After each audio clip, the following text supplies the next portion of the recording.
Dear E, I hope everything is going well up north. I assume you also started hearing talks about the election for parliament in the fall.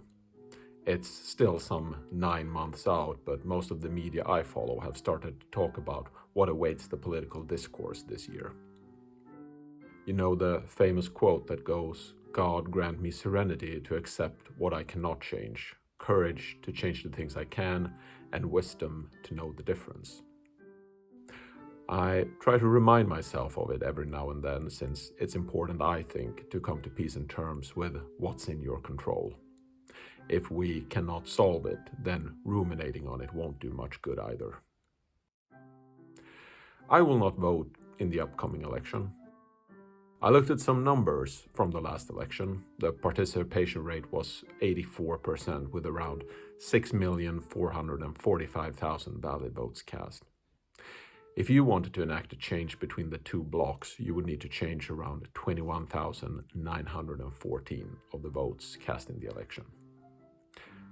I only get to cast one, and I don't have the largest of friend groups. Messaging all my social media contacts and digging up my old contact book with phone numbers, and assuming I could count on you doing me a favor, it would still fall far short of the over 21,000 people required.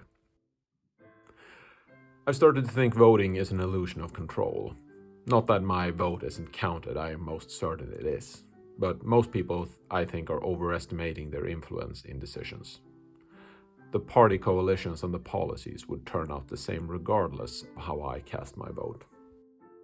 When I have mentioned this idea to people, the most common response is something along the lines of, "But if everyone was thinking like that, then no one would vote." And maybe that's correct in some hypothetical scenario, but in the real world, my choice will not influence other voters. The way I've understood it is that the legitimacy of a modern democratic state is that everyone gets a chance at influencing the decisions through elections, implying that the state rules with the consent of its citizens, since we all had the chance to participate in the election. But where we are now, it seems as if the average citizen's ability to effect a change is de facto zero. So some other kind of engagement would be required to manifest consent. Imagine if you and I would write some opinion pieces or hand out flyers around town. If that influenced 5 people, we would have had more effect on the election than if you and I coordinated our votes. Maybe if we put time and effort into it, we might be able to affect those 21,000 people, even though I doubt it. But my impression whenever we talk in person is that none of us want to be more engaged in politics. I have my projects in life, and so do you. I will be building a wardrobe soon, by the way, as soon as I'm done with the shelves for the basement. So what if instead of demanding an unlikely level of participation to legitimize the current reach of the state aims to not be more intrusive in our everyday life than is motivated by our ability to influence the policies? I mean, I know the likelihood is very low that we would see such a change in the political culture, but I've reached the conclusion that I will not vote, not because I lack political views, you of all people should know that, but because voting is not a way for an individual to bring about change. I'd much rather have individual agency instead of democratic participation. I'm not asking for inclusions, I am asking for freedom.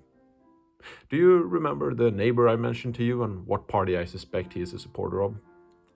I am not too bothered by him, even if that kind of politics, faithfully implemented, would bring about the destruction of our society.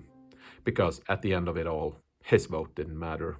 The other 21,000 did. So I should just buy him a drink and we'll enjoy the ashes together. Take care. Hope to see you again before Easter celebrations.